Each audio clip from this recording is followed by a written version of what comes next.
নন্দীগ্রামে ডায়মন্ড হারবার মডেলে স্বাস্থ্য শিবির চালুর আগে বিজেপির আয়োজনে স্বাস্থ্য শিবির।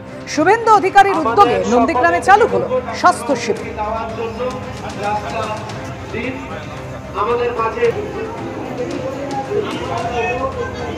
স্বাস্থ্য শিবির ঘুরে দেখলেন বিরোধী দলনেতা শুভেন্দু অধিকারী। নন্দীগ্রামের বিরুলিয়ায় পরিযায়ী শ্রমিকের মৃত্যু হয় কেরলে। পরিযায়ী শ্রমিকের মৃত্যুর পর নন্দীগ্রামে স্বাস্থ্য শিবির চালুর দাবি করেন অভিষেক বন্দ্যোপাধ্যায় ডায়মন্ড হারবার মডেলে। সেই শিবির চালুর আর্জি জানান স্থানীয় তৃণমূল নেতৃত্ব। আর তার আগে তড়িঘড়ি স্বাস্থ্য শিবির চালু করে দিল বিজেপি। আক্রমণ শানিয়েছে তৃণমূল।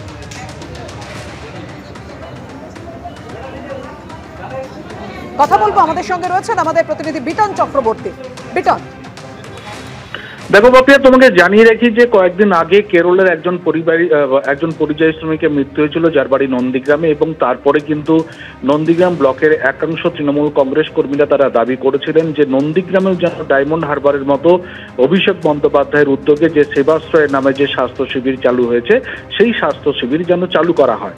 এবং এই নিয়ে নন্দীগ্রামের তৃণমূল নেতৃত্ব তারা দাবি করেছিলেন, ইতিমধ্যেই তারা অভিষেক বন্দ্যোপাধ্যায়ের কাছে সেই বিষয়ে তারা দাবি জানিয়েছেন, এবং তারা দাবিও করেছিলেন যে অভিষেক বন্দ্যোপাধ্যায়ের অফিসের তরফ থেকে তাদের কাছে সদুত্তর এসেছে। কিন্তু দেখা গেল যে আজকে থেকেই কিন্তু কার্যত সেই নন্দীগ্রাম 2 নম্বর ব্লকের উল্টো দিকে একেবারে নন্দীগ্রাম 1 নম্বর ব্লকের সোনাজোড়ায় যে শহীদ মিনার রয়েছে সেখানেই কিন্তু বিরোধী দলনেতা রাজ্যের শুভেন্দু অধিকারীর উদ্যোগে সেখানে কিন্তু স্বাস্থ্য শিবির, বিনামূল্যে স্বাস্থ্য শিবির সেখানে চালু হয়ে গেল। এবং সেখানে এই স্বাস্থ্য শিবিরে আজকে স্বয়ং এই শুভেন্দু অধিকারী তিনিও কিন্তু ঘুরে দেখেন, এবং এলাকার মানুষজন কিন্তু যথেষ্ট পরিমাণে সেখানে ভিড় করেছিলেন। সেখানে চক্ষু পরীক্ষা শিবির থেকে শুরু করে স্ত্রীরোগ বিশেষজ্ঞ ডাক্তাররা মানে বিভিন্ন বিষয়ে তারা পরীক্ষা নিরীক্ষা করেন এবং সেখানে ওষুধপত্র দেওয়া হয়। কার্যত এই যে শুভেন্দু অধিকারীর উদ্যোগে আজ থেকে যে স্বাস্থ্য শিবির চালু হলো সেই নিয়েও কিন্তু রাজনৈতিক চাপানুতো শুরু হয়েছে, কেননা তৃণমূল নেতৃত্বরা ইতিমধ্যেই দাবি করতে শুরু করেছেন যে তারা যেহেতু ডায়মন্ড হারবার মডেলে স্বাস্থ্য শিবিরের একটি আবেদন করেছেন এবং সেই বিষয়ে সবুজ সংকেত পাওয়া গেছে, সেই জন্য নাকি তড়িঘড়ি শুভেন্দু অধিকারীর উদ্যোগে স্বাস্থ্য শিবির, যদিও শুভেন্দু অধিকারী দাবি করেছেন তার এই স্বাস্থ্য শিবির আজকে নতুন নয়, এর আগে থেকেও তিনি করছেন, সেই মতনও এই স্বাস্থ্য শিবির তার উদ্যোগে এখানে চালু করা হয়েছে। পাপিয়া, ধন্যবাদ তোমায়। অর্থাৎ এই যে চাপানুতর শুরু হয়েছে এবং রাজনীতি স্বাস্থ্য শিবির নিয়ে কে কি অভিযোগ করেছেন, অর্থাৎ কুণাল ঘোষ কি বললেন, কি বলেছেন অর্চনা মজুমদার, পরপর আপনাদের সামনে। অর্চনা মজুমদার তিনি ওই শিবিরে অংশ নিয়েছেন, শুভেন্দু অধিকারীর সঙ্গে তার নানা ধরনের ইন্টারাকশনের ছবি দেখা গেছে।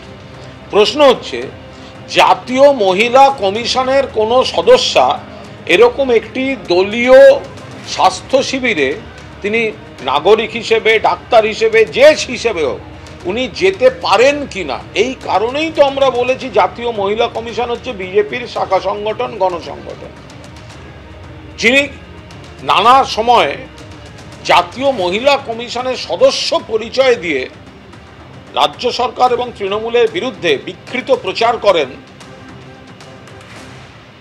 তিনি কি করে নন্দীগ্রামের শুভেন্দু অধিকারীর পরিচালিত